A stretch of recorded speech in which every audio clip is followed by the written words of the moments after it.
Playing Grand Theft Auto Vice City Stories on a PSP 2000 in 2026 adds a layer of authenticity that no upscale or remaster can really replace.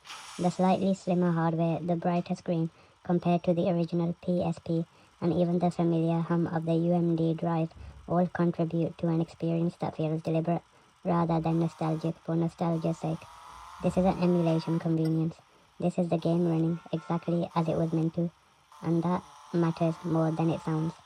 What feels fresh today is how well Vice City Stories fits the PSP 2000's identity as a serious handheld. Back then, this wasn't supposed to feel like a side project. You're holding a full open world GTA in your hands, and in 2026, that still feels bold. Modern handhelds are powerful, but they often chase parity with consoles. Vice City Stories didn't chase anything, it confidently existed as its own version of Vice City, tuned perfectly for portable play sessions without losing its edge.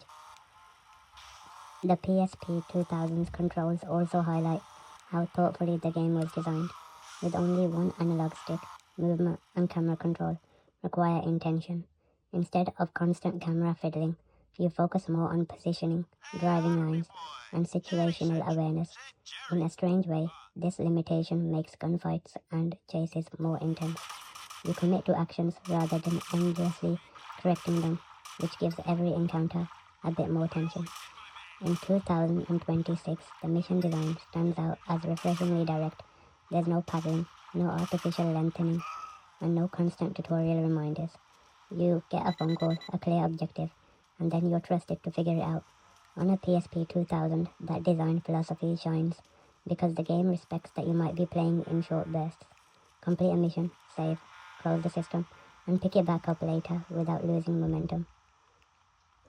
Victor Vance's story also lands differently now.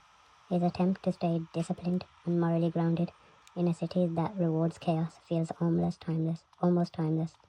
On a handheld screen, his struggle feels more personal, like you're witnessing his rise and fall privately rather than on a massive TV. The PSP 2000 turns Vice City into something intimate, and that intimacy strengthens the narrative. Even the visuals benefit from the hardware. The PSP 2000 screen gives the neon colors and sunset skies a softer glow that suits the 80s aesthetic. The slightly rough edges, the popping, and the compressed audio aren't flaws in 2026. They're reminders of smart compromises. Rockstar squeezed an unbelievable amount of atmosphere into limited space, and it still holds up because the art direction does the heavy lifting. Driving around while the radio plays might be the most powerful reminder of why this game endures. With headphones plugged into a PSP 2000, the outside world fades away. You're not scrolling, multitasking, or being interrupted. You're just there, cruising through Vice City, letting the soundtrack dictate the mood. In 2026, playing Vice City Stories on a PSP 2000 isn't about going backward.